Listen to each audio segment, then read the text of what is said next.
Et puis, vous qui nous suivez aussi, en tout cas, bienvenue, nous vous saluons dans le précieux nom du Seigneur Jésus-Christ. Soyez bénis et merci d'être connectés avec nous ce matin.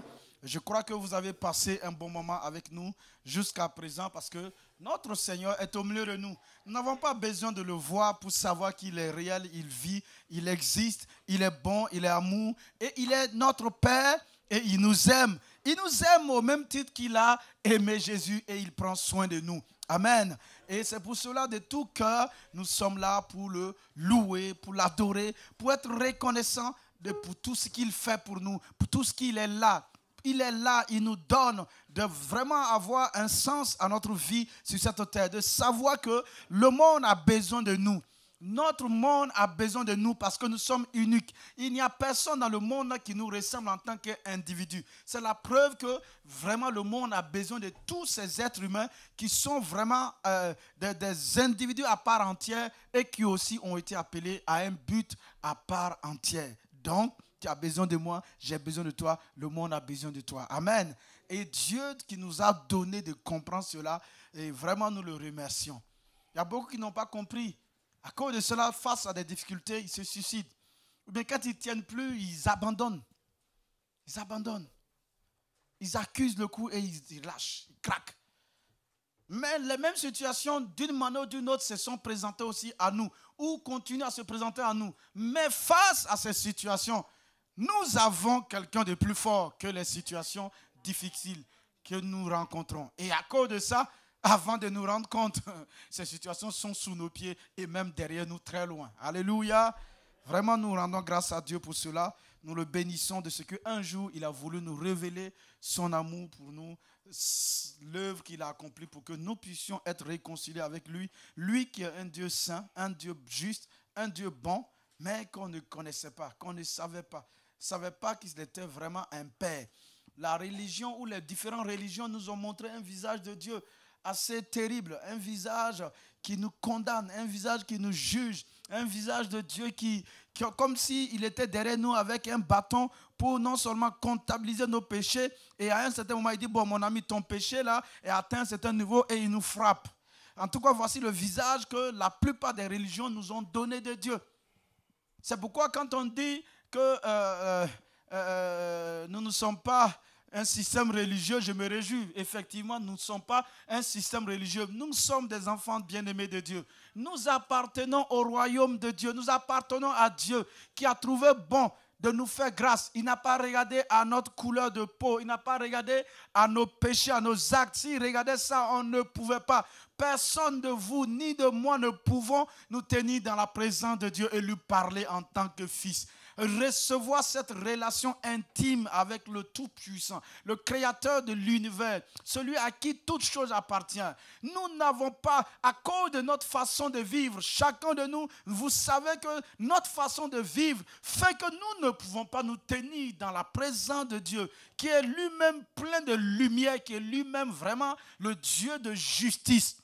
Mais il nous a fait grâce. Il nous a donné le moyen de pouvoir nous tenir dans sa présence sans culpabilité, sans jugement, sans aucune honte, sans aucun complexe d'infériorité, exactement comme quand Jésus se tient dans la présence de Dieu. Je sais que tu ne vas pas me dire amen, mais ça ne fait rien. Mais c'est ce que Dieu a fait. Quand nous avons reconnu Jésus comme notre Seigneur et Sauveur, il nous a pardonné tous nos péchés. Effacé. L'ardoise est payée. Si tu vas dans un restaurant, tu manges bien. Tu manges bien. Et à la fin, tu es content. Tu dis, j'ai bien mangé.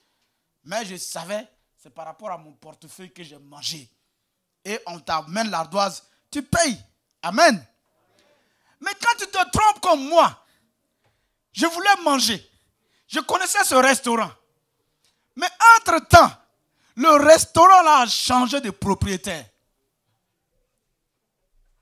Ils ont même changé la porte. Et c'était une somme comme 2000, c'est quoi? C'est 3 € à peu près. J'avais à peu près 6 €. Donc le chauffeur qui me conduisait, il savait que nous deux, on allait bien manger. Et lui aussi, il savait que ça avait changé, mais comme il sait que je viens d'Europe, pour lui, j'ai pour ma poche, donc c'est pas un problème. Donc on marche, on arrive, on veut rentrer, on va détecteur de métaux. Il dit, détecteur de métaux, pour rentrer dans un restaurant. C'était pas comme ça avant. Bon, je me suis dit, comme il y a insécurité, c'est possible, donc ça cause de l'insécurité. J'ai dit, mais ils ont évolué. Hein. Donc j'enlève tout, je vide mes poches. Et pendant que je vide mes poches au travers des vitres, je vois les verres, les différents coupes, les flûtes, les quoi. Et j'ai dit, le gars là ne m'a pas dit la vérité. Hein. C'est où il m'a amené là. Hein? J'ai dit, mais je commence à penser, quelle parole on va donner pour s'en sortir, pour sortir ici, sans honte et sans rien manger, sans payer. Est-ce que vous comprenez? Et pendant que je ramasse mes clés et je suis en train de réfléchir, et puis les vigiles qui sont là me disent bienvenue, il baisse même là, il m'accueille avec révérence. Pendant ce moment, moi je suis en train de réfléchir comment on va faire demi-tour pour ressortir d'ici là. Et je vois au travers des vitres là, quelqu'un qui me fait comme ça. Et quand je regarde, je vois un frère et puis sa femme. Ils me disent, c'est des frères bien-aimés. En tout cas, ils ont pas un peu quoi. Ils ont vraiment beaucoup. Vraiment beaucoup là. Et quand je rentre, je dis, mes frères, ça va? Je dis, moi, il est en train de retourner, mais comme je les connais bien, je peux plaisanter. Il dit, moi, il est en train de me retourner parce que le restaurant que je connaissais a changé. Et donc, je voulais faire demi-tour parce que là, de toute façon, j'ai vu les taux disposés là. Puis il dit, non, ne t'inquiète pas, c'est toi, c'est notre restaurant. C'est la maison qui paye. Quand ils ont dit ça, j'ai dit, faut t'asseoir. C'est le restaurant, la maison paye. La maison paye. Et puis, ils ont fait comme ça. Occupez-vous de... j'ai dit, non, ça, vraiment. Est-ce que vous comprenez? Quand ce n'est pas vous qui payez, et qu'on vous dit la maison paye, et que vous regardez tous les meilleurs vins, les t'assurent là, j'ai dit, c'est la maison qui paye, donc on va manger. Amen. C'est la même chose. Vous et moi, nous n'avons rien fait. Nous n'avons rien fait pour mériter la présence de Dieu. Nous n'avons rien fait pour mériter cet amour de Dieu, cette bénédiction de Dieu. Nous n'avons rien fait pour mériter que Dieu nous appelle ses enfants. Nous n'avons rien fait pour que Dieu dise, tout ce que j'ai créé, je te donne en héritage, mon fils. Nous n'avons rien fait. Mais Jésus a payé par son sang. Il a payé par sa vie. Mais ce n'est pas un problème. Moi, je n'ai rien fait, mais moi, je reçois. Je lui suis seulement reconnaissant. Et maintenant que je sais que je méritais la justice de Dieu et que quelqu'un a payé pour moi, alors je lui demande de m'aider à vivre désormais de telle sorte que ma vie puisse lui faire honneur. Amen. Donc, c'est ce qui a fait. C'est ce qui fait que vous et moi, nous pouvons nous rassembler pour louer le Seigneur. C'est ce qui fait que facilement, vous pouvez pardonner votre ennemi. Même prier pour lui, vouloir son bien. C'est ce qui fait que quelqu'un qui vous déteste, vous l'aimez et priez pour lui. Il ne peut pas changer le cours de votre vie parce que votre vie appartient au propriétaire, au créateur de la vie. Amen. Donc, bien-aimés frères et sœurs, nous avons été encouragés depuis un certain temps.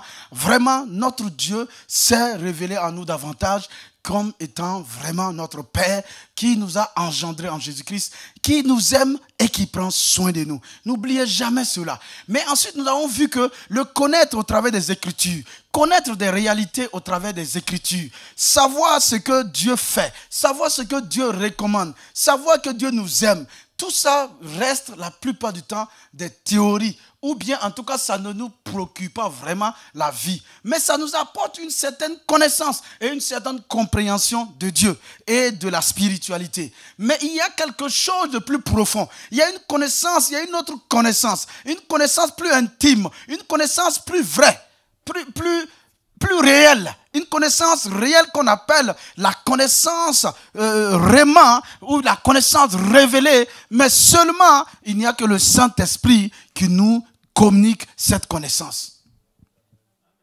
Et nous avons vu que c'est une connaissance qui va dans ce qui est réel. C'est-à-dire dans la réalité spirituelle. Dans le monde spirituel. C'est pourquoi le monde spirituel, quand on parle du monde spirituel, ça ne doit pas vous faire peur. Parce que dès le moment où vous êtes devenu chrétien, dès le moment où vous avez cru en Jésus-Christ, vous rentrez dans la dimension spirituelle. Vous devenez un enfant de Dieu. Oh, Dieu est esprit. Donc le monde spirituel, vous êtes déjà dedans. Vous êtes dans le monde spirituel. Maintenant, vous avez une capacité Vous avez la chair qui est toujours là, qui vous permet d'être aussi conscient du monde naturel dans lequel nous sommes. Donc nous sommes conscients de deux dimensions, de deux mondes. C'est pourquoi actuellement j'aime regarder, bon je ne regarde pas de films, hein, mais si j'ai un film que je dois regarder, c'est les films qui parlent de dimensions parallèles, de mondes surnaturels et des réalités surnaturelles. Vraiment, je regarde avec étonnement comment ils arrivent à reproduire cela au travers des caméras. Je me demande comment. Parce qu'il y a des fois, j'ai vécu des expériences spirituelles. Et souvent, je vois comment ils arrivent à réaliser ça. Je dis, mais comment ils arrivent à faire ça? Comment ils arrivent à faire? Mais la plupart, ce n'est pas conduit par le Saint-Esprit. Donc, ça fait qu'on va retrouver des choses pas bien, dont je ne conseille pas. Mais, au moins, ils retracent la dimension spirituelle. Il vaut mieux pour nous, en tant qu'enfants de Dieu, nous laisser guidés par le Saint-Esprit pour qu'il nous révèle ce monde, qu'il nous donne comment dominer, maîtriser ces choses. Parce que c'est de là que les choses réelles viennent en fait.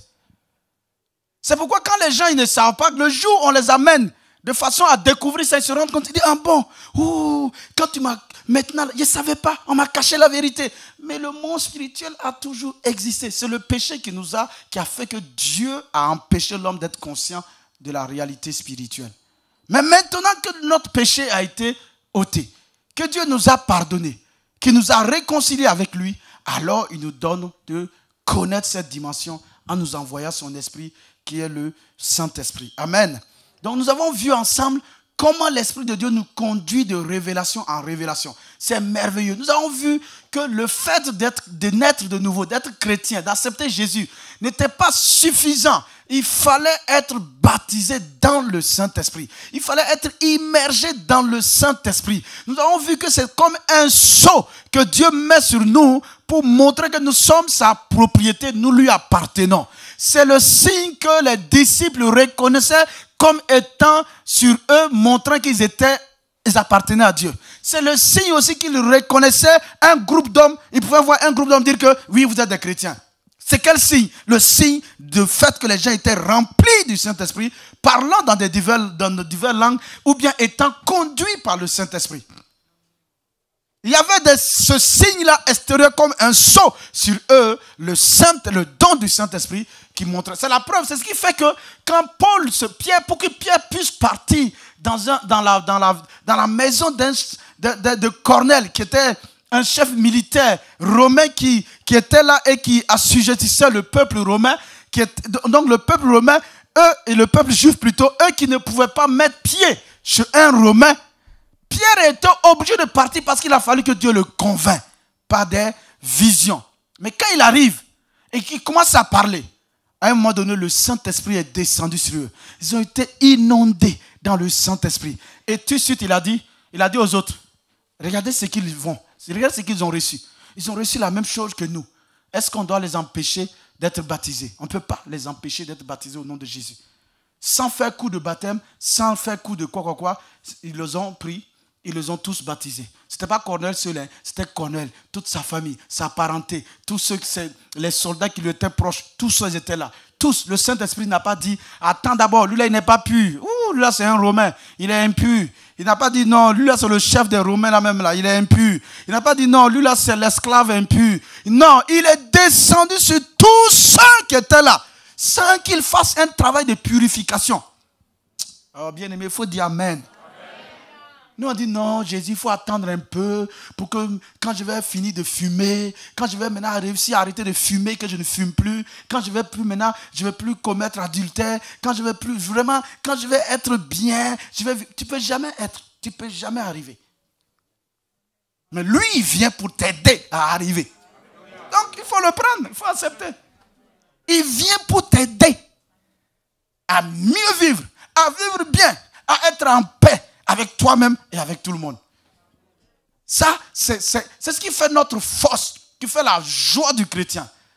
Il n'est pas seul. Et si vous ne voulez pas accepter, être immergé dans le Saint-Esprit, et vous êtes en train de raisonner, vous êtes en train de vouloir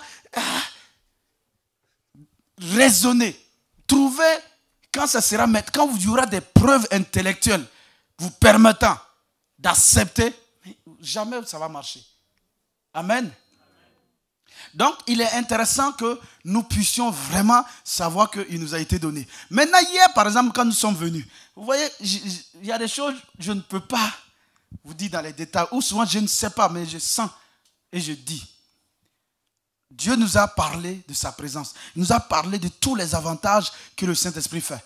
Et on dit, bon, on va s'arrêter et on va alors l'invoquer. On va l'invoquer, si effectivement. Et il nous a parlé de ranimer. Soit ceux qui n'ont pas été immergés, il dit d'aspirer. Et vous qui avez été déjà immergés, il dit soit vous avez éteint et ranimé. Et ou bien entretenez ce que vous avez reçu. Donc on est venu. Bon, je ne dirais pas malheureusement, mais vraiment, le peu qui était là, je vous assure, c'était merveilleux. Qui était là? Levez vos mains, s'il vous plaît. Levez bien vos mains. Est-ce que chacun peut dire effectivement ce qui s'est passé hier? Est-ce que quelque chose de merveilleux vous est arrivé hier ou pas? Est-ce qu'on a manipulé quelque chose? Mais Dieu m'a dit, c'est le fait d'espérer. C'est le fait de s'attendre à ce que lui, il a dit. Quand nous prêchons comme ça, c'est pas le rhéma. Mais si nous nous préparons pour venir, afin que le Seigneur nous donne une parole appropriée par rapport à nos situations, il va nous donner. Mais si ce n'est pas le cas, la parole qui sort comme ça, moi j'ai médité, c'est vraiment pour moi, mais ce n'est pas vraiment pour vous. Mais le fait que vous et moi, nous recevons ce message, et maintenant que nous commençons à prier par rapport à ce message, nous commençons à passer du temps par rapport au message, alors à un moment donné, nous recevons le rhéma. C'est pourquoi la plupart du temps, vous voyez que les vendredis, nous prions les messages que nous avons enseignés. Nous prions ça. Nous prions pour que vraiment le Saint-Esprit nous amène à le réaliser. Amen. Donc nous allons voir ce matin la suite. Vraiment le Saint-Esprit est venu dans notre vie avec des avantages. Il est venu dans notre vie avec des avantages. Et nous avons vu que nous qui avons été immergés, nous devons l'entretenir en passant du temps individuellement avec lui. En passant du temps dans la communion avec lui. En passant du temps dans la communion avec lui. En passant du temps dans la communion avec lui et surtout en priant en langue. Pour ceux qui prient en langue, pour ceux qui ont ce langage-là, passez du temps. Vraiment, je vous encourage à le faire. Continuons. Nous allons voir ce matin le thème du message. C'est un message très important. Je cherchais comment l'emporter, comment l'amener. Nous avons déjà parlé de ça plusieurs fois.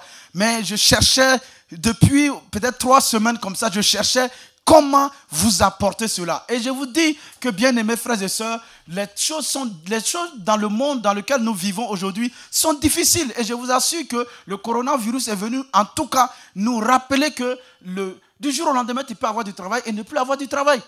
Il peut venir te rappeler que du jour au lendemain, tu es en bonne santé sur tes 2 pieds et tu meurs. Il est venu nous rappeler que du jour au lendemain, tu ne peux plus aller au cinéma. Du jour au lendemain, toi qui aimais aller au cinéma, tu ne peux plus. Moi qui aimais le théâtre, je ne peux plus. Bien-aimés, c'est venu pour nous dire que nos modes de vie peuvent changer du jour au lendemain. Donc à partir de ce moment, ça veut dire que clairement nous devons tirer les leçons. Chacun doit tirer les leçons. Et moi, en tant que prédicateur, la leçon que j'ai tirée, c'est que du jour au lendemain, nos églises peuvent être fermées. Nos églises peuvent être fermées. Que nous pouvons faire 6 mois, 1 an même sans pouvoir nous retrouver. Ça, j'ai tiré cette leçon-là vraiment avec une prise de conscience. Et donc, quand nous allons nous retrouver chacun ce soir, que nous n'arrivons pas à nous voir individuellement, est-ce que nous allons pouvoir vivre la vie de Dieu pendant 1 an sans que nous puissions nous rassembler? Ce n'était pas sûr et ce n'est pas vrai encore jusqu'à aujourd'hui. Parce que j'ai vu beaucoup continuer, même sur Internet, ils font des séminaires, conférences. Pourquoi? Parce qu'il faut occuper les gens. Il faut occuper le peuple des gens. Il faut occuper, ils s'ennuient. Il faut qu'il y ait des activités. Ça veut dire qu'ils n'ont pas une communion. Ils n'ont pas appris. Ils ne savent pas comment faire. Moi-même, je pensais que je savais. Jusqu'à quand je me suis retrouvé, 3 mois, matin, avec mes 2 enfants. On se lève, on envoie les cours. Je télécharge, j'imprime. Ensuite, ils n'ont pas même âge. L'autre, il est en grande section. L'autre au CM1. Mon ami, quand je bouge un peu, l'autre, il ne fait plus rien. Il compte les toits. Grande section. Je suis avec son grand frère, je l'explique. 30 minutes quand je viens, il n'a rien fait. Il a cassé l'écran. Tu dis, il y a quoi? Il dit, non, je voulais tailler, je voulais faire quoi? Papa, moi, je suis fatigué, Est-ce que je peux aller jouer un peu? Quand je fais tout ça, le soir, tout maintenant, il faut encore scanner, maintenant, envoyer à la maîtresse. Entre-temps, il fallait qu'ils mangent parce que ma femme est dans la santé. Donc, ils étaient au front. Elle était au front tous les jours. Quand j'ai fini de faire à manger, tout, le soir, je les fais laver, tout. Maintenant, il faut que je prépare un message. Et que je dois encore installer tout chez moi, directement de chez moi encore, prêcher pour exhorter le peuple de Dieu. Mon ami, à un moment donné, j'étais fatigué. Et aussi, je vais commencer à faire l'erreur de tout le monde. Quand ta soeur dit, mets Netflix, tu vas récupérer un peu. Tu as besoin de souffler, quoi. J'ai dit, mais il y a quoi de bon sur Netflix même? Non, mais toi, tu es pasteur. Documentaire, c'est bon pour toi. Documentaire. Toi, tu es enfant de Dieu. Documentaire. Waouh! Mais il y a des documentaires comme ça. Il te propose, il y a un autre. Ah oui, mais il est... Oh, ça, c'est encore meilleur. Il te propose, il dit, tu n'as rien vu encore. Il y a X. Waouh, mais ça, c'est bon. Ça fait 4 heures. Waouh, mais ça, c'est bien. Bah, Seigneur, ça, je vais regarder. Je vais mieux expliquer le peuple de Dieu. Mon œil. Bon, je dis comme ça, je ne dis pas les autres là. Est-ce que vous comprenez? Sans nous rendre compte, nous sommes en train de faire quoi? De nous gaver. Nous sommes en train de nous gaver de quoi? Des choses qui apportent de l'incrédulité. Des choses qui vont nous étourdir. Des choses qui nous fatiguent. Mais je t'assure, pendant ces 5 heures, il n'y a pas de sommeil. Mais maintenant, quand tu dis, bon, je vais prier un peu avant de dormir, quand tu fais Alléluia. Oh, merci Seigneur. Merci Seigneur.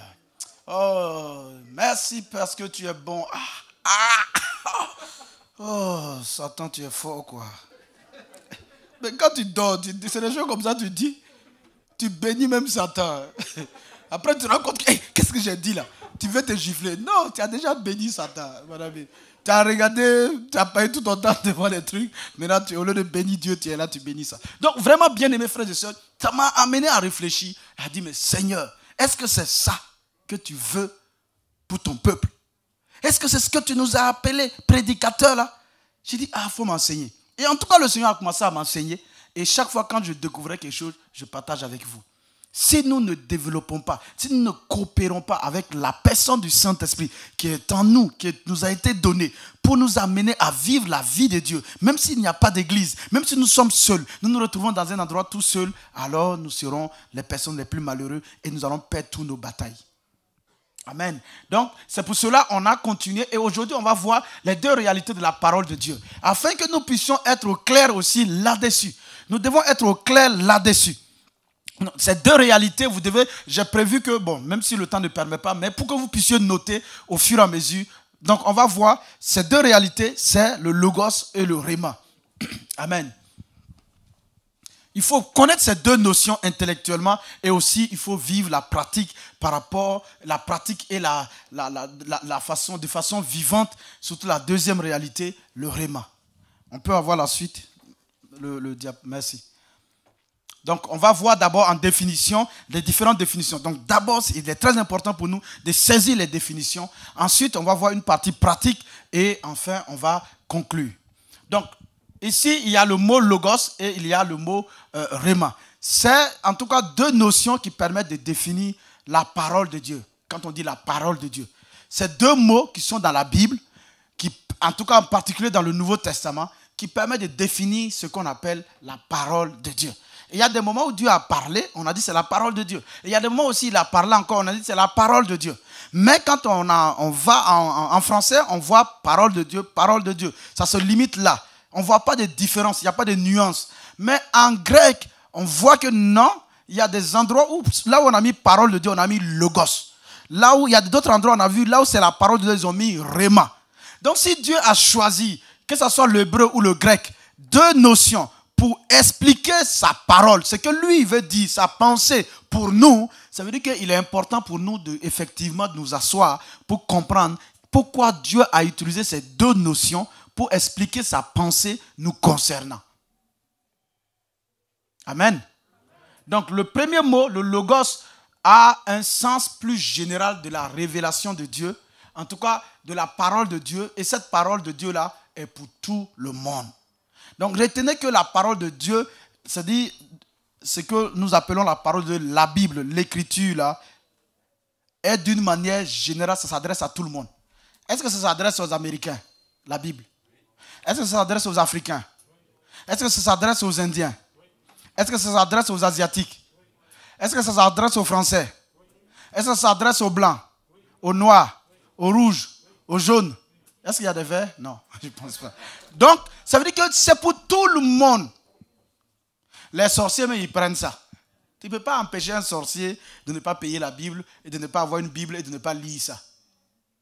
Quand un sorcier lit la Bible, ça ne le brûle pas. Est-ce qu'on est ensemble? La Bible livre comme ça, là. Quand un sorcier prend ça, il lit là. Et ça ne le dérange même pas. Il trouve des choses là-bas même qui l'intéressent. Il dit, ah, ici là. Ça là, j'aime ça, je prends ça. Le reste là, il ne veut plus. Amen.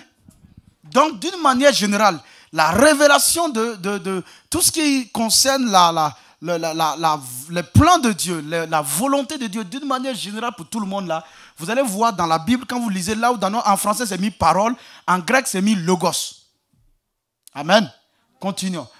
Deuxième définition, c'est... Non, c'est pas... J'ai pas fini. Voilà. Deuxième définition, c'est la parole de Dieu dans son ensemble, ou comme je le dis, c'est la Bible. Ensuite, c'est aussi, ça dit que c'est fini, c'est déjà donné, c'est déjà fait. Il n'y a plus rien à ajouter. Il n'y a plus rien à ajouter. Maintenant, on peut avoir différentes versions parce que toujours, on parle du grec et on traduit. Et les traducteurs ne sont pas fiables parce que vous voyez, un mot grec comme ça, où il faut donner plus de 2 pages de définition. Imaginez en français, nous on met un mot. Donc, d'autres personnes, quand ils vont traduire, ils vont mettre un autre mot. Donc, c'est pour cela qu'on peut trouver différentes versions. Amen. On est ensemble. Donc, le logos, c'est pour tout le monde. C'est la volonté de Dieu générale. Donc, y compris toi, y compris moi. Ensuite, ce qui est intéressant, c'est que c'est déjà donné. Dieu a déjà donné. Il a déjà exprimé sa volonté pour nous tous. Continuons. Continue, merci. Ensuite, il faut savoir maintenant que le réma, là où c'est intéressant, c'est que quand vous trouvez dans un passage où c'est mis parole et c'est parole réma, ça veut dire que cette parole-là s'adresse à une personne, pas à tout le monde.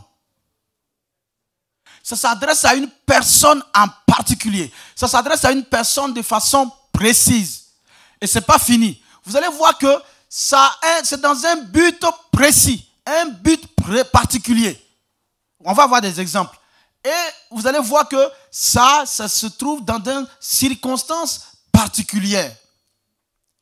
Et cette parole vraiment là, donc c'est en réalité, c'est une parole pour moi aujourd'hui. C'est une parole pour maintenant. C'est-à-dire une parole dans mes situations, dans mes circonstances maintenant. Donc Dieu va me donner une parole personnelle, une parole qui s'adresse à moi et dans une circonstance particulière, il va me donner une parole particulière adaptée à cette situation.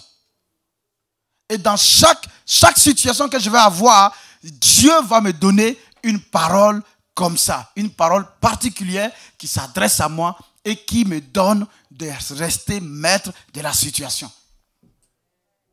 Et donc cette parole-là, déjà, si nous nous arrêtons à là, nous voyons qu'il y a une différence entre lorsque nous trouvons dans un passage c'est mis réma et lorsque nous trouvons dans un passage où c'est mis logos. La Bible, cette parole s'adresse à tout le monde, ça s'adresse à moi aussi. Mais à un moment donné, je suis face à une situation, à des circonstances de ma vie où je ne m'en sors pas, ou en tout cas j'aurais besoin de connaître la volonté de Dieu.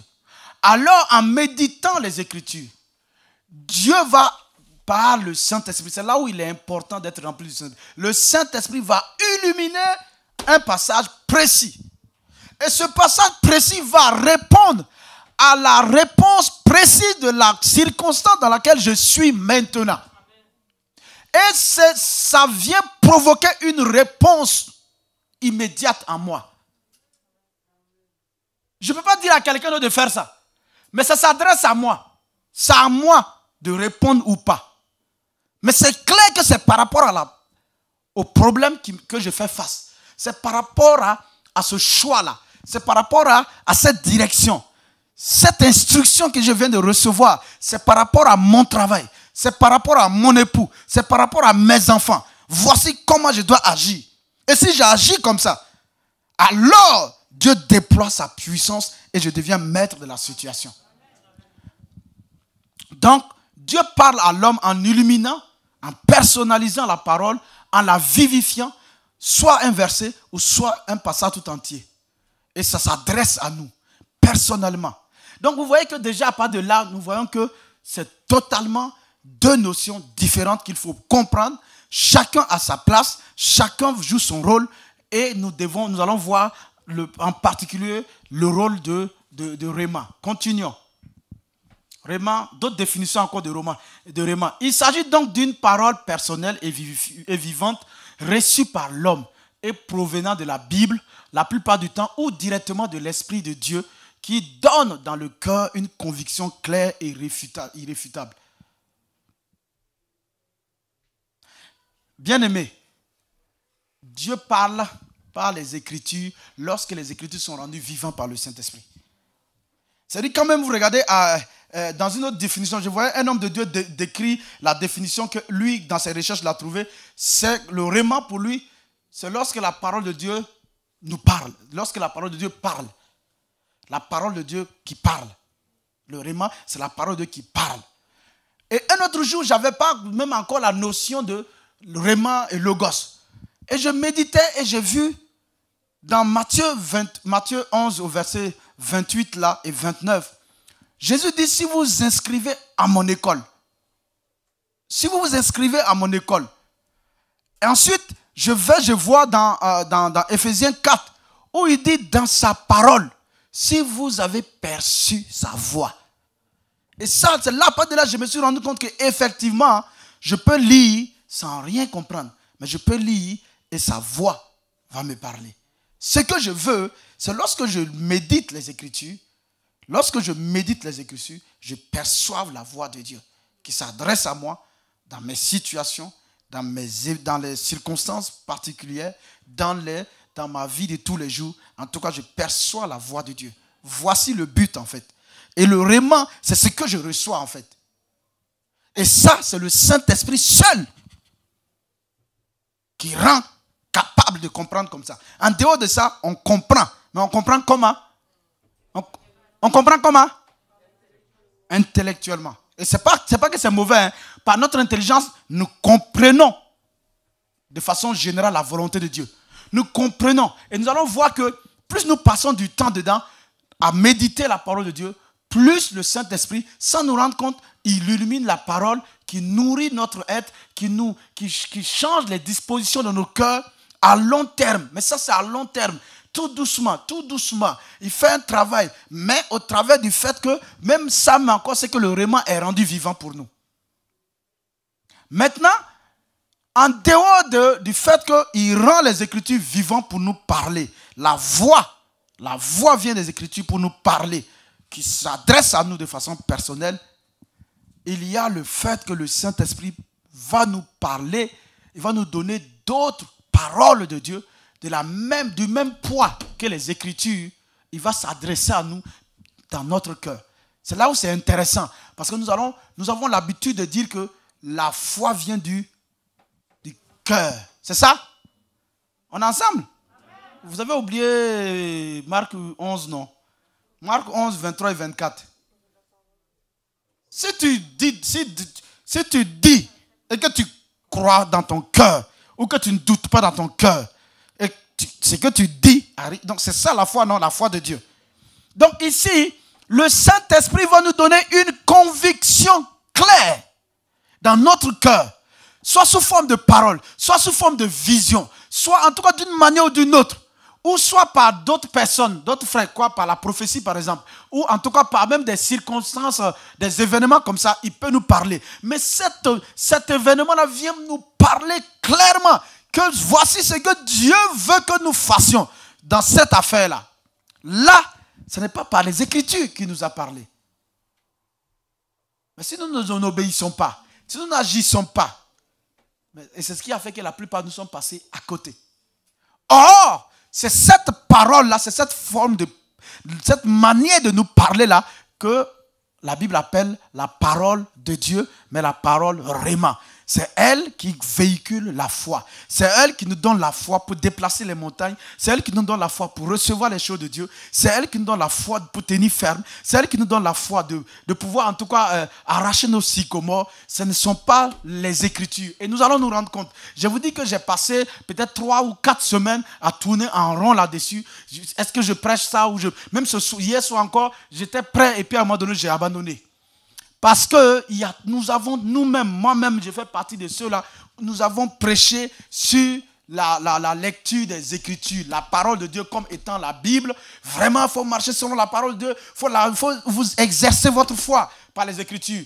Et même certains sujets de prière, je le dis, certains sujets de prière, nous donnons le sujet de prière et nous cherchons un passage biblique qui soutient ça. Et on prie en disant oui, c'est la prière de la foi qui donne les résultats. Et comme il y a la parole de Dieu, alors nous allons avoir des résultats. Et à cause de ça, la plupart du temps, nous n'avons pas eu des résultats parce que ce n'est pas la parole de Dieu qui donne la foi. Ça ne donne pas la foi pour obtenir quoi que ce soit.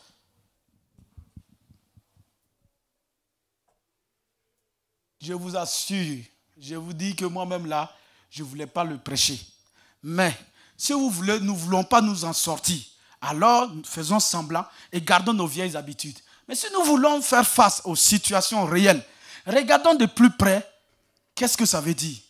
Pourquoi Dieu nous donne son Saint-Esprit et qu'il vient de façon individuelle demeurer en nous? Pourquoi? Pourquoi Jésus enseigne les disciples et à un moment donné, il s'arrête. Il dit non, je ne vais plus vous enseigner. Pas que je ne veux pas vous enseigner. Parce que les choses que je vais vous enseigner là, vous ne pourrez pas les recevoir. Vous ne pourrez pas. Ça va vous scandaliser. C'est trop lourd. Ce sera trop lourd pour vous. Vous allez même m'abandonner à cause de ça. Mais c'est le temps que je m'en aille. Quand je vais m'en aller, le Saint-Esprit va venir. Quand il va venir, il va vous enseigner ce que je voulais vous enseigner. Il va vous enseigner et vous donner la capacité de les comprendre sans que ça vous scandalise. Continuons. C'est également une communication de l'Esprit de Dieu à mon esprit. Puisque la foi vient du cœur. La foi vient du cœur. La foi qui déplace les montagnes. La foi qui bouge nos situations. La foi qui nous donne de déployer la puissance de Dieu pour contrôler les événements que nous ne voulons pas dans notre vie. Et qui vient pour nous paralyser, qui vient pour nous nuire. La foi qui déplace les montagnes, qui arrache les sycomores de nos vies, les difficultés. Il faut que ça soit la foi, la parole de Dieu d'abord. Puisque la parole de Dieu va nous exprimer la volonté de Dieu. Mais il faut que ça soit ce qui vient de notre cœur. Il faut que le Saint-Esprit parle à notre esprit. On va le développer mardi. Continuons. Cette partie-là, mardi. Maintenant donc, on va voir un peu pour voir que les deux notions-là, ces deux réalités-là, Logos et Réma, se complètent. En fait, ne sont pas opposées. Le reste, certains ont dit, non, moi je cherche le Réma, je ne veux pas le Logos. Mon ami, tu vas voir que le Logos confirme le Réma. Donc, il vaut mieux connaître le Logos. Mais il y a certains qui disent, non, le Logos, ça me suffit. Mon ami, si tu n'as pas le Réma, le Logos, c'est le Réma qui vivifie le Logos. C'est le Réma qui rend le Logos vivant. Donc, quand tu es en train de méditer, pas en train de lire, quand tu es en train de méditer la parole de Dieu, tu médites en ouvrant ton cœur, que le Saint-Esprit t'éclaire les Écritures pour que ça puisse être utile en ce moment. Ensuite, donc nous voyons que le Logos doit être éclairé par le Saint-Esprit. Si le Logos est éclairé par le Saint-Esprit, cela va changer notre vie, notre mentalité de façon progressive. Mais c'est le Réma qui est changé, et le Logos qui est éclairé par le Saint-Esprit là, qui est changé vraiment en quelque chose de possible pour agir dans notre mentalité, pour nous transformer, pour en tout cas totalement renouveler notre être intérieur, nos dispositions de cœur, il faut que le logos, en tout cas, passe sous forme de rhéma. Sinon, ça ne fera rien. On aura une connaissance des promesses de Dieu. On aura une connaissance, une compréhension de Dieu. On aura une compréhension des choses spirituelles expliquées dans la Bible. Mais ça ne pourra pas nous amener à avoir une vie qui a de la victoire. Non. Donc, ensuite, le logos change les dispositions de notre cœur. Le rhéma, lui, il fait quoi? Il dépose dans notre cœur une révélation pour un cas précis. Vous voyez que c'est différent. L'autre va prendre du temps au fur et à mesure pour changer les résolutions qui sont dans mes pensées, pour changer mes appétits, mes désirs. Dans mes appétits, mes désirs, là, il y a des appétits coupables. Il y a des appétits qui ne sont pas bien du tout. Dans les dispositions intérieures, vous allez voir qu'il y a des affections. Oh, c'est pas bien. Donc, tout ça. Ensuite, il y a des imaginations erronées, fausses. Donc, tout ça, j'ai besoin que cette disposition intérieure-là change. Des mauvaises pensées. J'ai besoin que ça change. Et quand je commence à lire la parole de Dieu, lire, mon ami, je vais avoir juste une connaissance, mais pas quelque chose qui agit sur moi. Mais pendant que je lis à cœur ouvert, à un moment donné, je passe de la lecture à ce qu'on appelle la méditation. Et nous avons vu ensemble, et si vous voulez, on pourra revenir là-dessus. La méditation va nous amener au fur et à mesure. C'est parce que on n'a pas encore un rhéma, c'est parce que ça n'agit pas en nous d'abord, c'est parce que c'est pas vivant, c'est pas rendu vivant que nous la confessons, que nous la proclamons. Et la proclamation fait partie de la méditation de la parole de Dieu. On est ensemble? La lecture, ça fait partie de la méditation. Il y a la lecture. Ensuite, il y a le fait de nous redire la parole de Dieu. Ensuite, il y a le fait de la confesser. Il y a le fait de la mémoriser. Il y a le fait de vraiment la ramener, la répéter à soi-même. Tout ça, ça fait partie de la méditation. On est ensemble. Mais c'est pas la parole de foi. Jusqu'à ce qu'à un moment donné, ça quitte, ça passe de l'intellect et ça va dans le cœur. En ce moment-là, oui, ça peut déplacer les montagnes.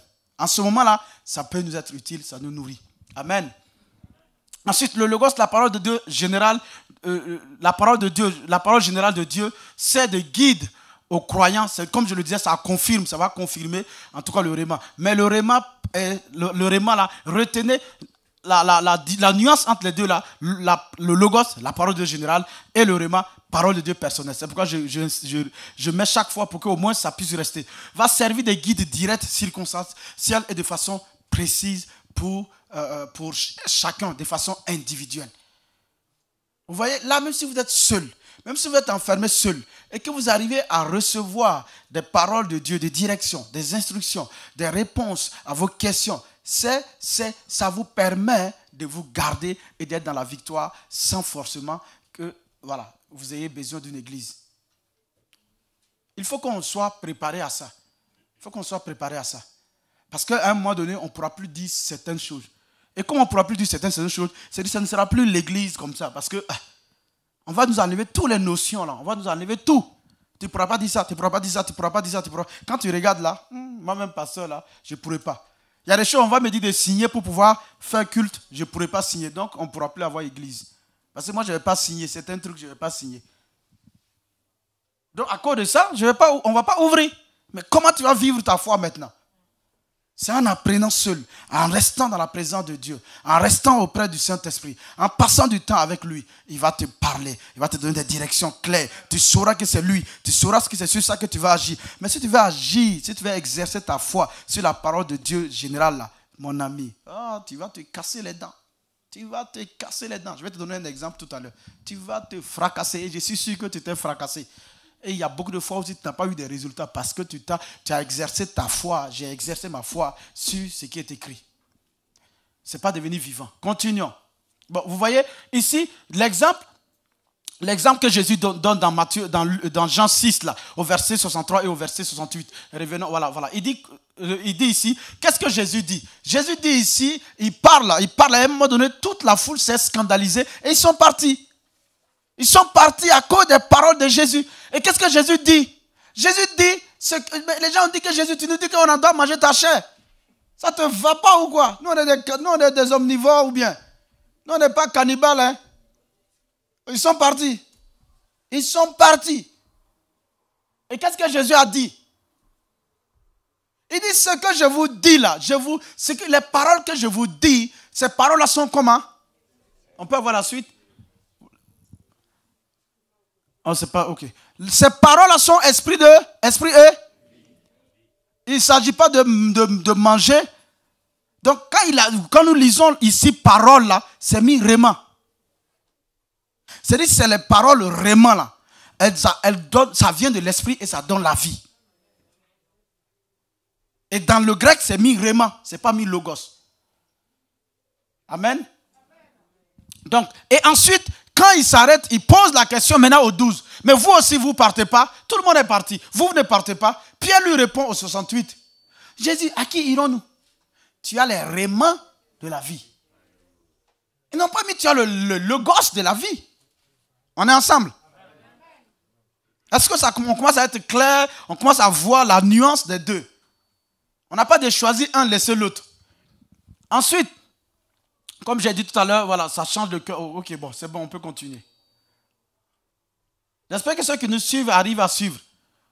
Donc, je disais encore que, vous voyez, le logos va changer la pensée. C'est pourquoi j'ai parlé des dispositions du cœur. La pensée, le comportement du croyant d'une façon générale. Mais le réma va faire quoi? Le réma va susciter des décisions, va susciter des actions de façon spécifique. Ça veut dire, le réma va... C'est-à-dire, quand on parle de la foi, c'est le réma. On a besoin, quand tu dis j'ai besoin de connaître la volonté de Dieu, c'est que tu as besoin d'un réma, en fait. Tu as besoin d'une parole actualisée pour toi par rapport à cette situation. Tu as besoin de l'actuel et de Dieu pour toi. C'est pourquoi on a parlé d'aujourd'hui, du maintenant. Et c'est quand tu reçois le maintenant, waouh, laisse tomber, c'est bombe, c'est dynamite. Là, tu es assis, tu dis, ah, moi, je n'ai rien fait. Dieu te donne une vision. C'est le réma. Il te dit maintenant, comme tu sais coiffer un peu là, fais formation dans coiffure ajoutée. Ouvre ta boutique de coiffure. Quand le fait que tu as eu la vision, ou bien le fait que tu as reçu la parole, il va y avoir des obstacles. Mais non. À chaque fois que tu veux te décourager, tu te rappelles de la vision, tu te rappelles de la parole, le réma, qui soutient ce que tu es en train d'entreprendre. Et puis à un moment donné, boum, ça vient engloutir toutes les coiffeuses qui sont là. Parce que tu as une sagesse de parler à tes clients. Tu as une sagesse de récupérer les clients. Tu as une manière de faire qui fait que les clients là parlent les uns aux autres. Pas parce qu'ils veulent parler. Il y a les anges qui viennent lui dire, dis à ta copine d'aller se coiffer de l'autre côté.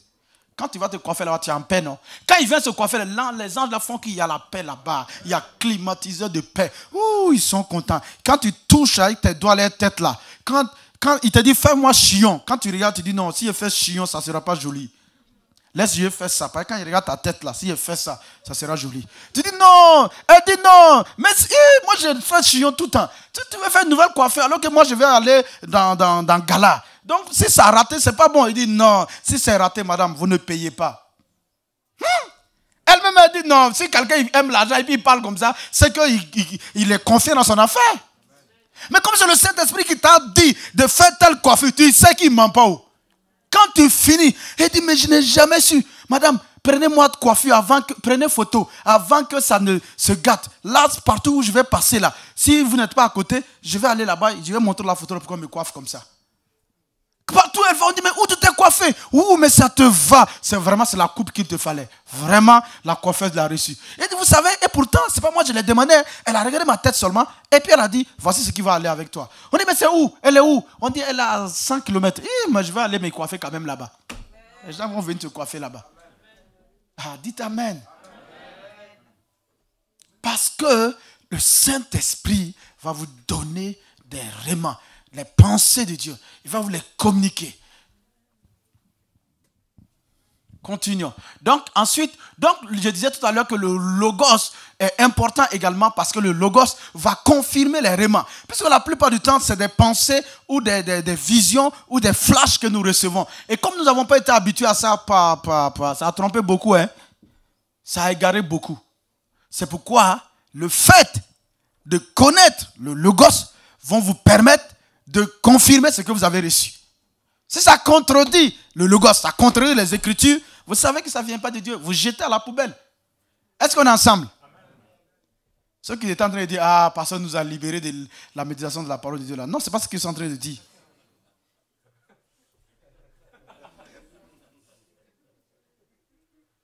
On est ensemble? Elle va affermir le réma. Tu doutais, tu as reçu, mais tu doutes. Et quand tu prends les Écritures, il dit, oui, j'ai dit que je suis un père pour toi et je prends soin de toi. Moi, je me rappelle d'une soeur en Christ, une copine à ma femme, Christelle. Elle n'avait pas connu son père. Elle était là comme ça dans l'église, voilà, folle, tout. Mais je sais qu'à partir d'un moment, sa vie va changer.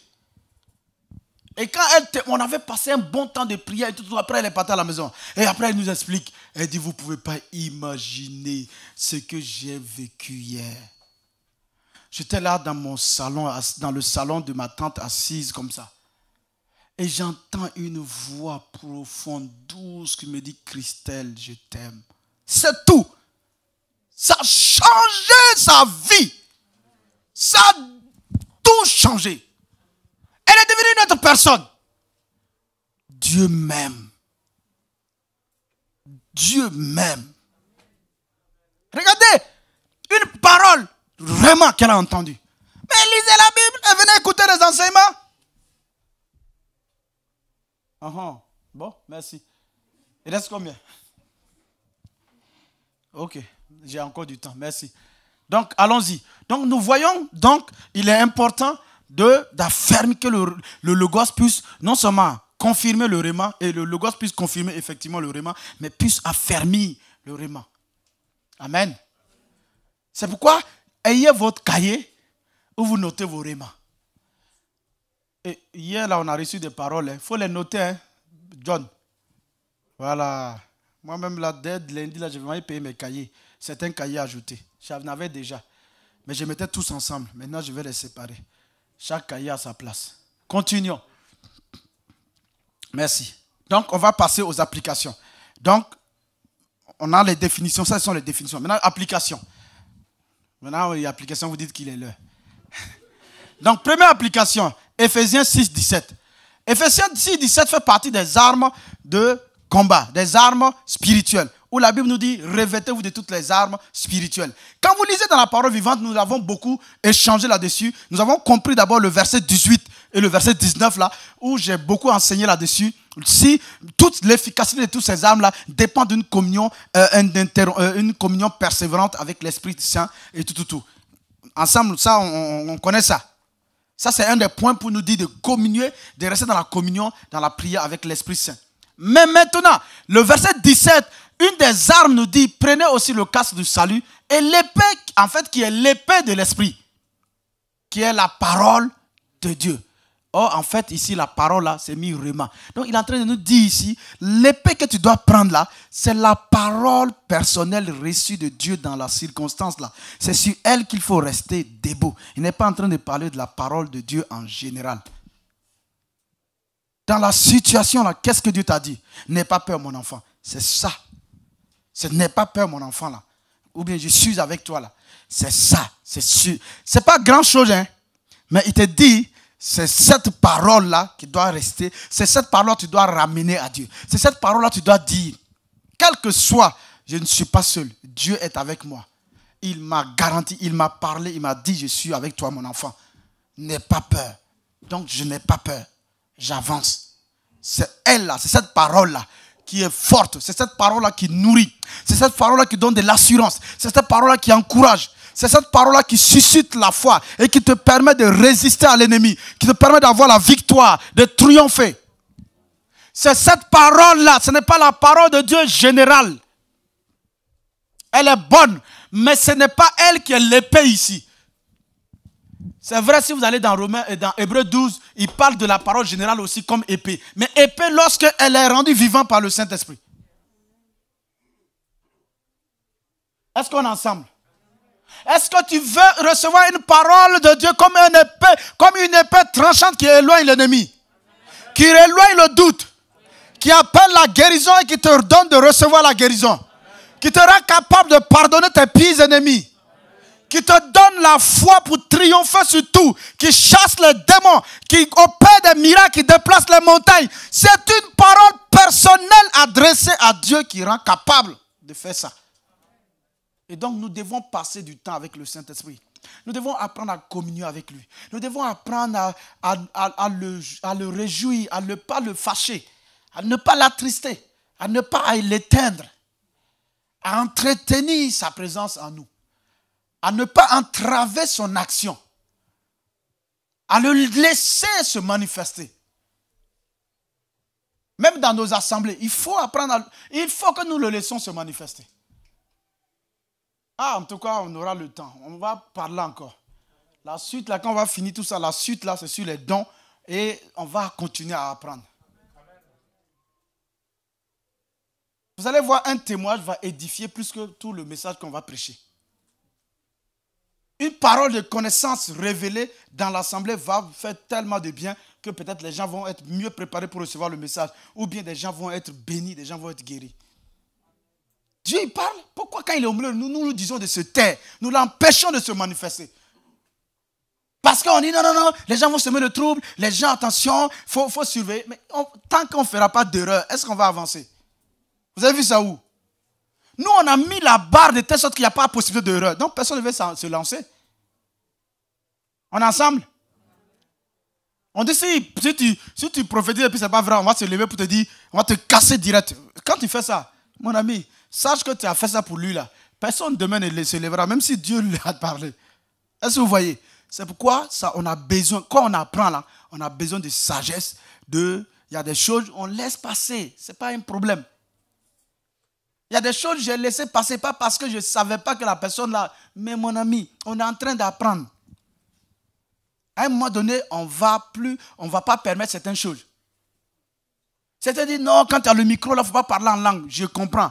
Ou bien, quand tu parles en langue, éloigne le micro. Je comprends. Mais là, on est en train d'apprendre, en train d'encourager les gens à parler en langue. Si ils ne voient pas l'habitude de parler en langue, ils ne vont même pas parler.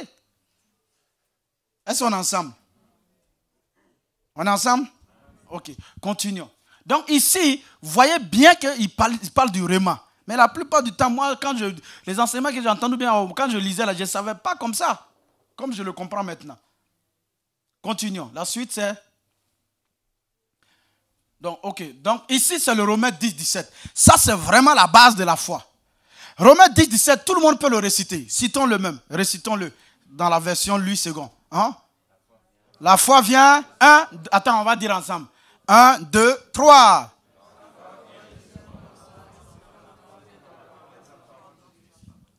Bravo! Applaudissez pour vous-même.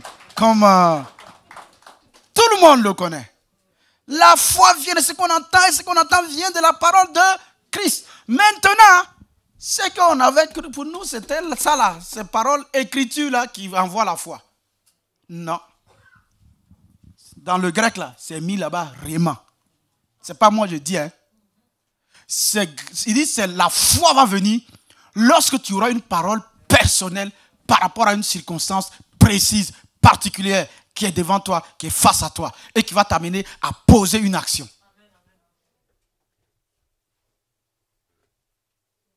C'est elle qui déploie la puissance de Dieu face à la situation là, qui rend l'impossible possible. Je n'avais pas compris. J'ai vu un homme de Dieu qui avait écrit son livre, il a voir l'invisible pour rendre l'impossible possible. Je n'avais pas compris. Mais maintenant, je le comprends maintenant. Voir l'invisible, c'est-à-dire entendre les paroles réma. Entendre les paroles venant du Saint-Esprit. Si tu entends une parole venant du Saint-Esprit, regarde l'impossible qui est devant toi. Elle devient possible. S'il a parlé, mais s'il n'a pas parlé, ce n'est pas la peine d'aller prendre les Écritures, dire que la Bible a dit, je m'approprie cette promesse. C'est pour nous tous comment on dit ça, en potentiel. Mais tu ne peux pas t'approprier. En tout cas, ce que j'ai compris maintenant, là. Tu peux rendre grâce à Dieu pour ses promesses. Mais dis que je m'approprie là, je vais confesser jusqu'à ça va devenir mienne. Tu peux les méditer, tu peux méditer dessus. Jusqu'au jour où le Saint-Esprit, il éclaire la promesse là pour toi. Il dit c'est pour toi. Jésus n'a pas pris toutes les paroles de l'Écriture pour dire aujourd'hui, cette parole-là de l'Écriture s'est accomplie sur ma vie. Non. Il y avait des paroles qui lui étaient adressées. Et il est revenu après avoir passé 40 jours. 40 jours. Qui peut m'aider? Combien de jours il a fait? 40. Merci frère, tu as ajouté 40 nuits. Et il avait fait quoi? Il avait jeûné. Expliquez-moi aussi pourquoi Jésus a jeûné. Pourquoi Jésus, la parole, a jeûne? Il jeûnait pourquoi? Non, qu'il était conduit par le Saint-Esprit. Pourquoi il jeûne? Pourquoi Jésus va jeûner? Et nous, on ne doit pas jeûner. Dites-moi pourquoi Jésus, lui, il jeûne et nous, on ne doit pas jeûner. Jésus a fait 40 jours. Si nous jeûnons mal, asseyons-nous et regardons comment on peut bien jeûner. Sinon, pourquoi Jésus, lui, il a jeûné? Pourquoi les Pierre, les Paul, là, jeûnaient? Pourquoi? Dans Acte 13, pourquoi ils ont jeûné? Ils jeûnaient, ils adoraient Dieu. Que le Saint-Esprit est venu leur donner un remas. Il dit, mettez-moi à part Saul et Barnabas. Hein? Ils ont fait quoi encore? Ils ont jeûné encore. Ils ont prié. Et après, ils les ont imposé la main. Vous dites, non, nous, on ne doit pas jeûner. J'ai vu tous les fois où je n'ai pas jeûné là. Mon ami, les pires péchés que moi-même je pensais que je ne pouvais pas faire là, je les ai faits. Mais quand j'ai commencé à ajouter le jeûne à la prière, mon ami, j'ai triomphé. Amen. Je suis resté même dans la victoire. Ma vision spirituelle s'est agrandie. L'année passée, on a fait 21 jours de jeûne, de prière et de veillée. Mon ami, ma vision spirituelle était devenue claire. Dans cette période-là, je voyais, on était avec Jonathan. Des visions claires. On dit non, on nous flatte. Non, non, mais tu vas ranimer les dons comment quand tu les as éteints. Quand tu as vécu n'importe comment, quand tu as parlé n'importe comment, quand tu as parlé au hasard, tu as dit, tu penses que tu vas devenir comme ça, merci Seigneur pour le sang, merci, puis ça parle. Non, il y a des péchés là mon ami, il faut que tu t'humilies. Et en t'humiliant, dans le jeûne et la prière, il y a une action du jeûne sur ta chair, pour que l'esprit prenne le dessus. Or, nous avons besoin que notre esprit puisse entendre les paroles vraiment venant du Saint-Esprit. Et nous voulons simplement manger, boire, KFC. Mon ami. Et quand tu rentres le soir, tous les soirs, tu dors, c'est normal. Le vent dit non, c'est normal, tu nous as fait plaisir. Il reste sommeil. Mais quand tu arrives à jeûner, ou à manger comme ceux qui veulent devenir Miss là. Tu manges une feuille de salade et puis comme. Plus, voilà. Quand tu fais comme ça, tu vas voir le sommeil là, il part. Tu peux bien prier. Continuons. Donc ici, la foi vient du réma. Retenez cela. La foi vient du réma. Retenez ça. La foi vient du réma. Continuons. Ensuite, voilà le passage que nous aimons le plus. La foi, ayez la foi de Dieu. Et il y a l'autre passage qui est dans Luc aussi, Luc 17, qui parle du fait de la foi qui déracine le sycomore. Mais avant de parler, il ne suffit pas de parler. Il faut entendre les paroles de Dieu. Avant de parler à la montagne, c'est ce que les gens ne nous ont pas dit. C'est ce que nous n'avons pas reçu. On ne nous a pas dit pour parler, on nous a dit simplement parle à ta montagne. Parle à ta montagne. On a parlé à la montagne, il a fatigué mon ami. On l'a parlé. Que parle à ta montagne, ne parle pas à Dieu de ta montagne, parle à la montagne. J'ai parlé à la montagne, il continue seulement. Moi, je suis sourd à tes paroles. Mais si tu as reçu des paroles vraiment de Dieu concernant la montagne, tu parles les vraiment reçus de Dieu. Tu parles cette parole-là à la montagne. Mon ami, la montagne là n'est pas bête. Elle comprend ce langage-là. Et elle se déplace. Donc le problème, quand il y a la montagne, dépose la montagne. Passe du temps dans la présence de Dieu. Adore-le. Arrête de pleurer, nettoie tes larmes. Prie en langue. Adore le Seigneur, loue-le. Apprends à écouter. Prie, adore, médite, lis la parole de Dieu. Passe du temps. S'il n'y a rien, ça ne fait rien. Un autre jour. Un homme de Dieu qui prêche vraiment la foi. Et le truc, il s'est retrouvé une nuit. la maladie était là. La mort, c'est une maladie il savait que c'était la mort. Mais il prêchait la guérison, l'onction de guérison. Il a vécu ça et il apporte ça. Il dit, mais il n'a pas tout de suite là, il n'a pas commencé à confesser. Là. Il dit que lui connaît presque tous les passages bibliques sur la guérison par cœur. Mais il n'a pas commencé à citer les passages. Il dit qu'il a pris sa Bible, il a ouvert. Il a regardé les Écritures. Presque toute la nuit, il a regardé les Écritures. À un moment donné, il a eu la certitude qu'il a reçu la guérison. Alors il a commencé maintenant à proclamer sa guérison. Une fois elle était encore en sortie, on a dit que sa fille est malade. Il n'a pas tout de suite réprimé l'esprit. D'habitude, nous on dit à l'enfant, viens, on impose les mains. Au nom de Jésus, sois guéri, tu es guéri. Et l'enfant, il continue. À un moment donné, là, il ne croira plus à ton nom de Jésus, sois guéri. Là. Comme il te respecte, c'est ton papa, c'est pour cela. Mais sinon. Il dit que lui, il a pris du temps. On devait hospitaliser la fille. Première nuit, il a regardé les passages bibliques sur la guérison. Deuxième nuit, troisième nuit. Et il a eu la conviction qu'il avait reçu la guérison. Et il a proclamé la guérison. Il a prié. Et le lendemain, il a dit, allez voir le médecin avec. Mais je sais que tout va bien. Quand ils sont partis, la boule a disparu. Pourquoi? Parce qu'il n'avait pas le réma. Ce n'est pas parce qu'il ne connaissait pas les promesses de Dieu sur la guérison. Il connaissait. Il ne suffisait pas de commencer à les sortir comme ça. Non. Ok, continuons rapidement. On va terminer avec le dernier exemple. On va sauter, j'ai déjà parlé de ça, on va sauter, voilà. Restons ici, on va terminer avec cet exemple-là, la parole réma que Pierre va recevoir. Également, l'autre exemple encore, c'est dans Luc 5, où également aussi, Pierre encore va recevoir ici aussi une parole réma et qui va lui permettre d'avoir une pêche miraculeuse. Mais il a fallu qu'il reçoive une parole personnel, dans une circonstance particulière, la pêche ici, dans des difficultés extraordinaires, mais qu'ils reçoivent une parole venant de Christ. Maintenant, ici, pourquoi j'ai voulu qu'on termine avec cela? Parce qu'il y a un témoignage qu'un homme de Dieu donne et qui correspond à ce passage-là, où Pierre, à partir de... Voilà, vous lisez 14, 22 jusqu'au 29. Ici, c'est le verset 29. Pierre va dire à Jésus, à un moment donné, pendant la tempête, voici la circonstance particulière où Pierre et puis ses amis étaient. Ils étaient dans une barque avec une tempête qui était là pour les nuits. Et ils voient un homme qui marche sur l'eau. Donc, mon ami, il y a deux problèmes maintenant. Il y a tempête et puis voilà un homme qui marche sur l'eau. Donc, ils ont deux problèmes maintenant. Ils avaient un problème, c'était la tempête. Maintenant, ils ont un autre problème, un homme qui marche sur l'eau.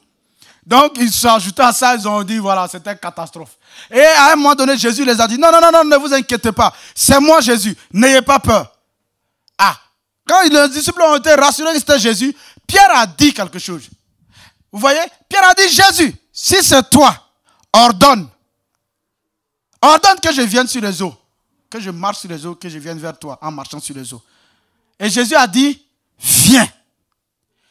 Voici, Jésus va donner un réma à Pierre.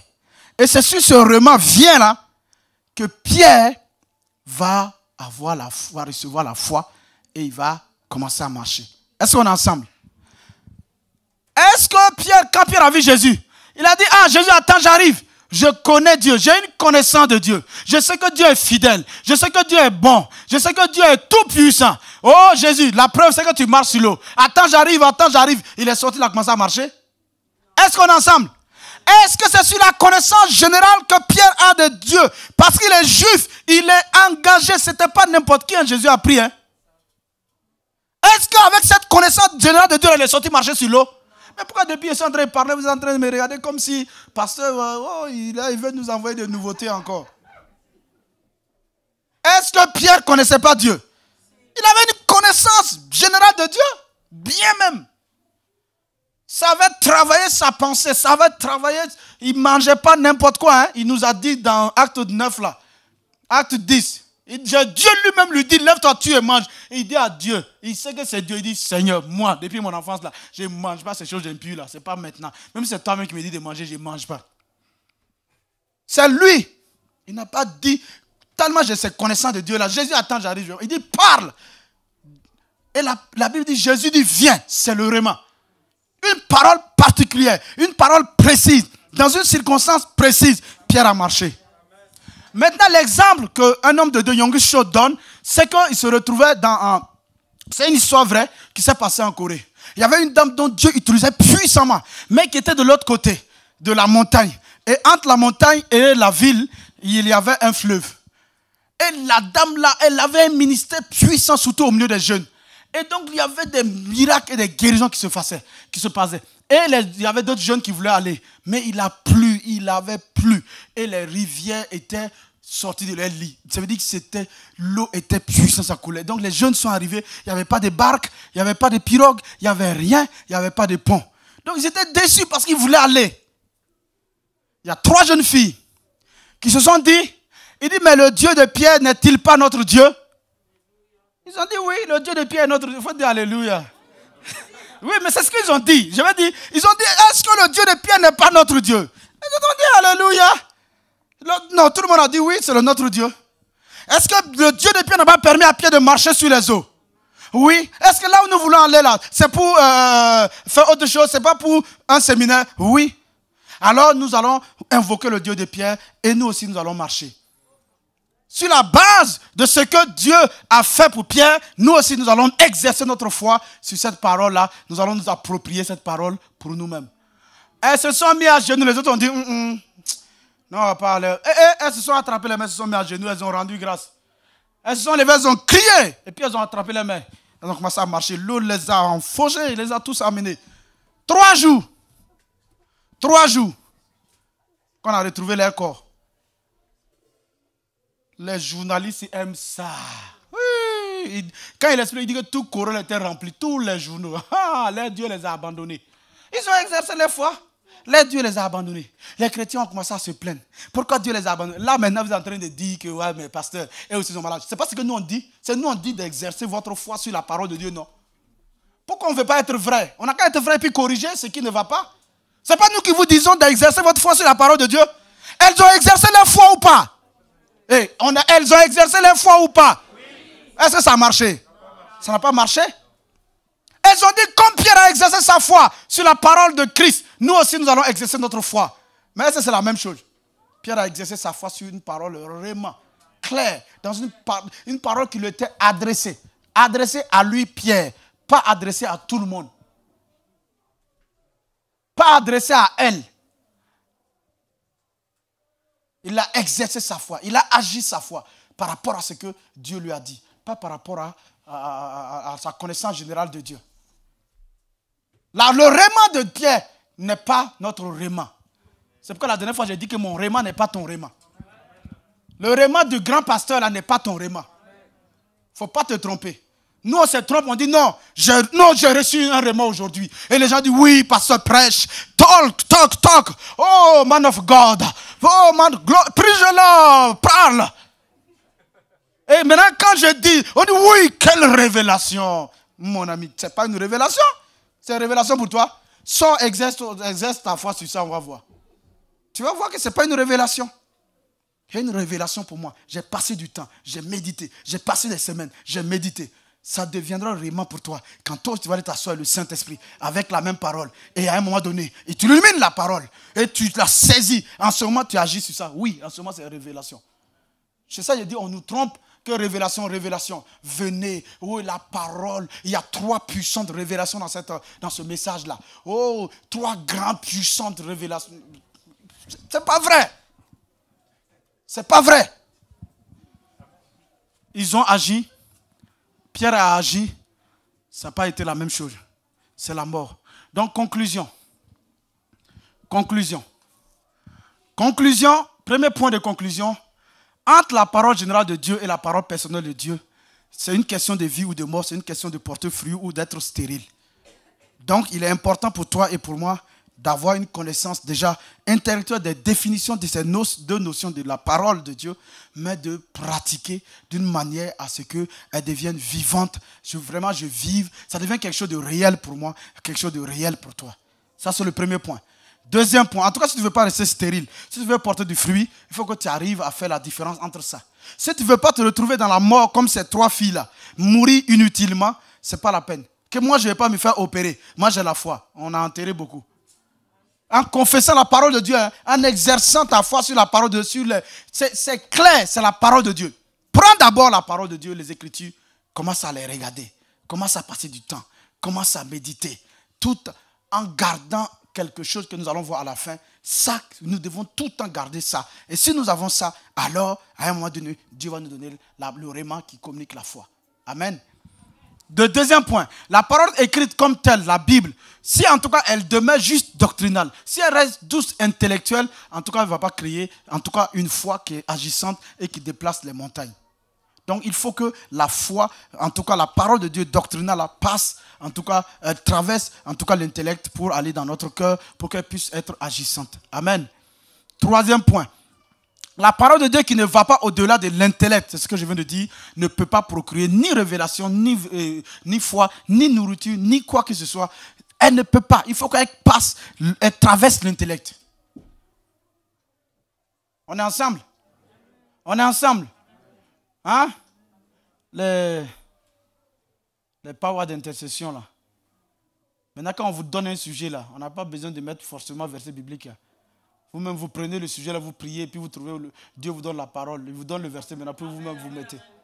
Là, vous savez que c'est ça, là, c'est Dieu a confirmé. Voici comment on va prier. Amen. Ensuite, quatrième point. C'est en recevant une illumination d'un verset, une conviction divine dans le cœur que nous bénéficions des instructions, des directions, des réponses et des lumières dont nous avons besoin de façon personnelle. Pour en tout cas agir dans les circonstances, les événements que nous... Donc, nous devons être au clair là-dessus.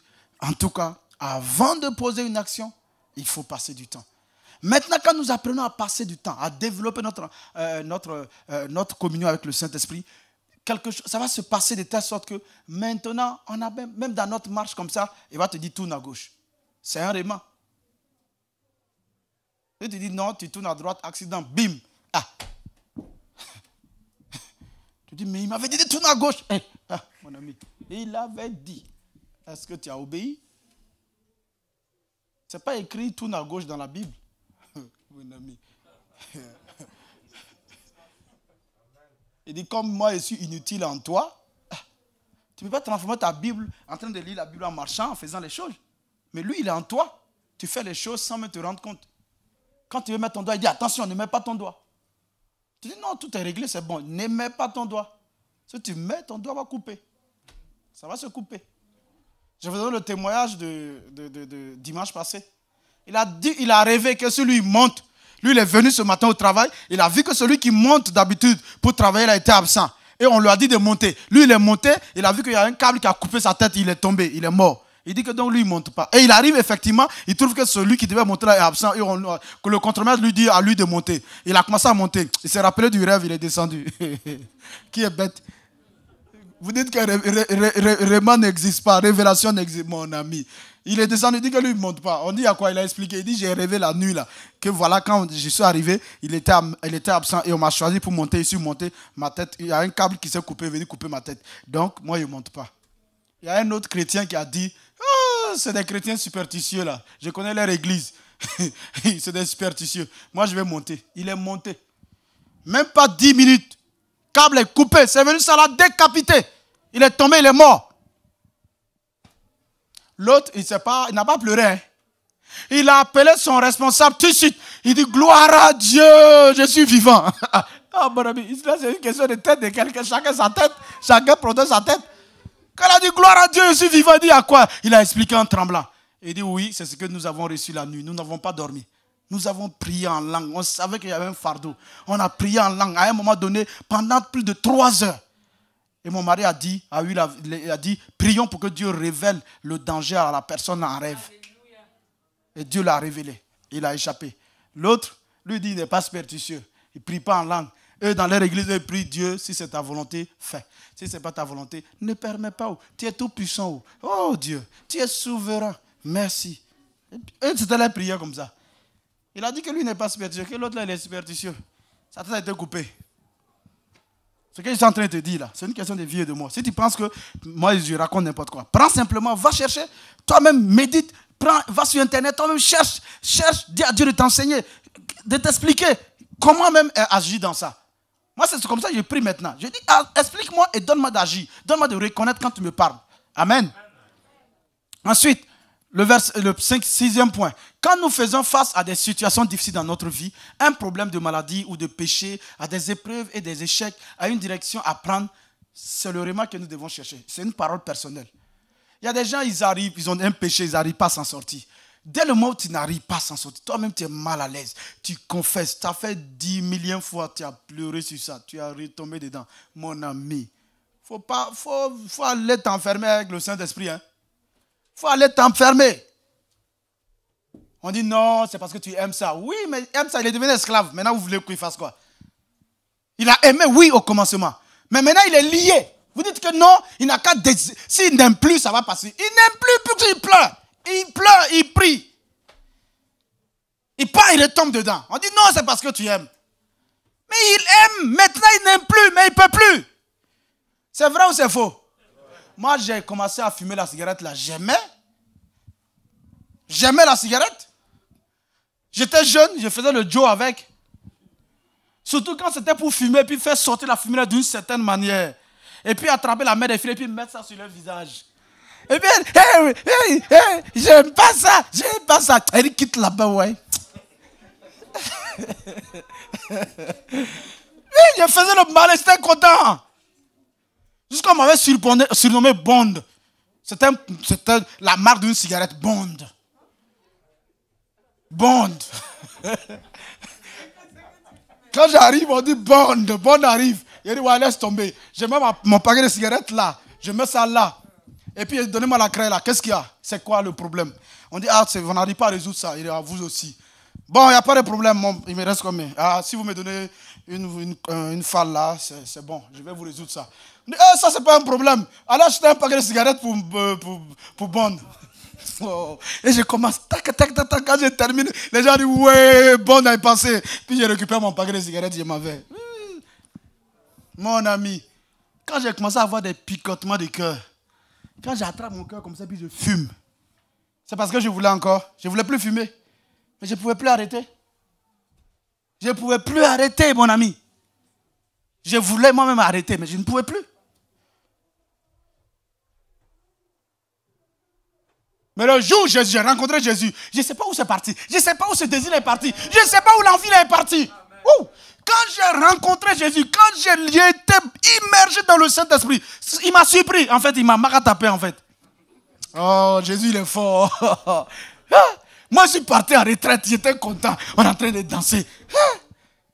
On danse. Je m'avais provoqué les sorciers alors que je suis rempli de démons. Laisse tomber. Le lundi matin, on a placé les chaises. On dit, levez les mains, on va rendre grâce à Dieu pour la semaine de retraite de prière. Mon ami, quand j'ai levé la main pour rendre grâce à Dieu, boum! La power, la puissance de Dieu s'est déferlée sur moi. J'ai tout mélangé les chaises là. Délivré, tous les démons là sont sortis. Je suis rempli du Saint-Esprit. Je parle en langue claire. C'est ça, il dit, maman a tapé.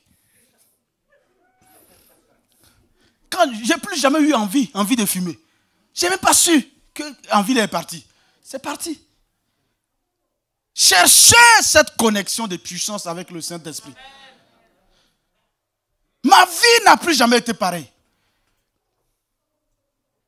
Avant de recevoir le remas, espérer.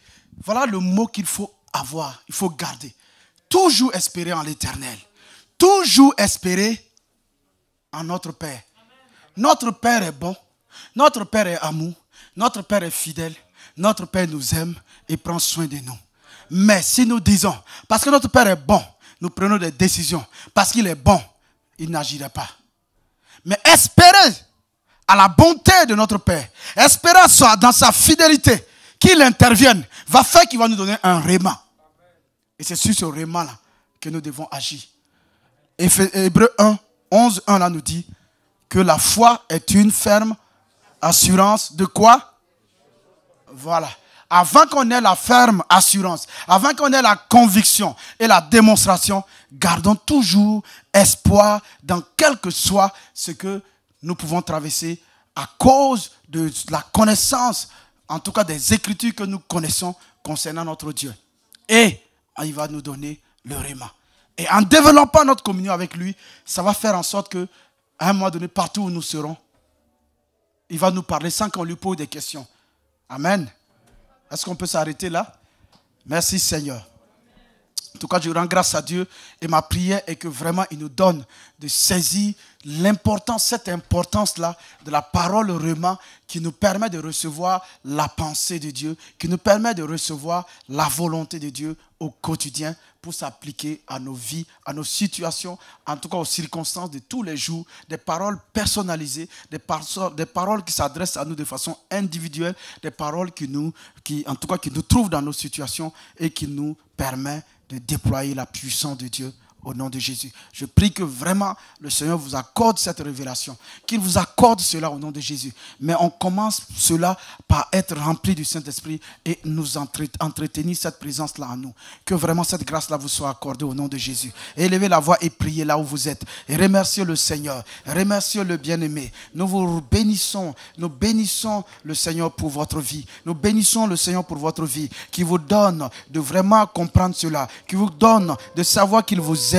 Et il nous aime vraiment. Et il prend soin de nous. Mais il nous a donné son esprit pour que son esprit puisse nous conduire. Il nous a donné son esprit pour que nous puissions marcher par son esprit. Il nous a donné son esprit pour que nous puissions agir par son esprit. Et c'est lui qui connaît le chemin qui nous conduit. Alors laissons-le nous conduire. Laissons-le nous parler. Laissons-le nous montrer ce qu'il faut faire. Oui, il dit marcher par l'esprit. Il dit vivez aussi par l'esprit. Alors que son esprit qui demeure en nous nous conduise. Que nous comprenions qu'il est très important. Il est très très important. Le Saint-Esprit qui nous a été donné et qui demeure en nous. Il est très très important. C'est lui la source de notre victoire. C'est lui la source de notre bénédiction. C'est lui la source de la vérité spirituelle que nous devons connaître. Oui, Père, aide-nous. Aide-nous à ne plus négliger le Saint-Esprit qui demeure en nous. Aide-nous à ne plus pécher contre lui. Aide-nous, oh Seigneur, à ne pas le résister. Aide-nous à pouvoir vraiment l'avoir comme aide, comme ami, comme conseiller, comme consolateur, comme oh Saint-Esprit de Dieu. Merci de nous aider ce matin au nom de Jésus. Amen.